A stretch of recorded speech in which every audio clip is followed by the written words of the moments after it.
Isla never liked basements, but the one in her newly rented countryside home seemed innocuous at first.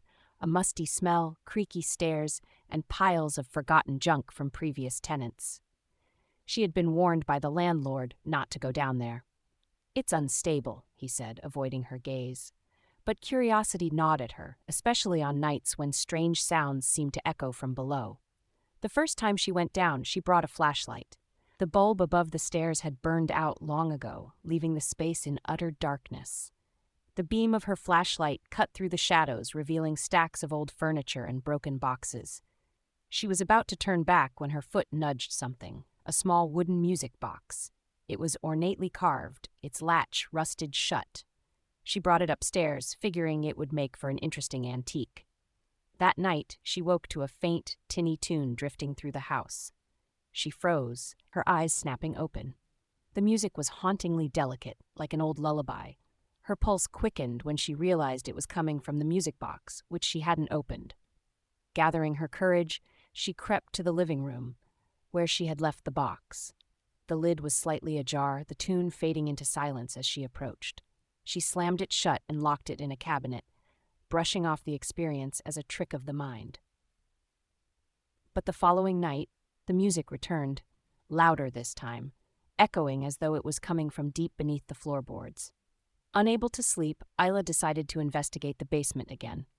She descended the stairs slowly, each creak of the wood amplified in the oppressive silence.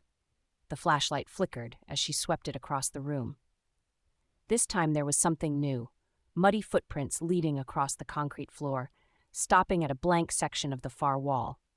Heart pounding, she approached the wall and pressed her ear against it. A faint scratching sound came from the other side, growing louder and more frantic. She stumbled back as a loud knock reverberated through the wall. In a panic, she ran upstairs and called the landlord. "There's someone in the basement," she whispered, barely able to get the words out. The landlord's voice was calm, almost too calm. "You opened the box, didn't you?" "What?" Isla stammered. "What does that have to do with anything?" "You need to leave," he said quickly. "Now. Lock the door behind you and don't look back." But before she could respond, the line went dead. The house was unnervingly quiet. The only sound was her own shaky breathing. Then she heard it. Slow, deliberate footsteps coming up the basement stairs. Her blood ran cold. The door to the basement was still open, and from her vantage point in the kitchen, she could see only darkness beyond it. "Hello?" she called, her voice trembling. No answer. The footsteps stopped, and the silence stretched unnaturally long. Then a low, guttural whisper drifted up from the shadows. "Come closer." Terrified, Isla grabbed a knife and ran out of the house, locking the door behind her. She called the police, but when they arrived, the basement was empty. No footprints, no music box, nothing to prove her story. She left the house that night, vowing never to return.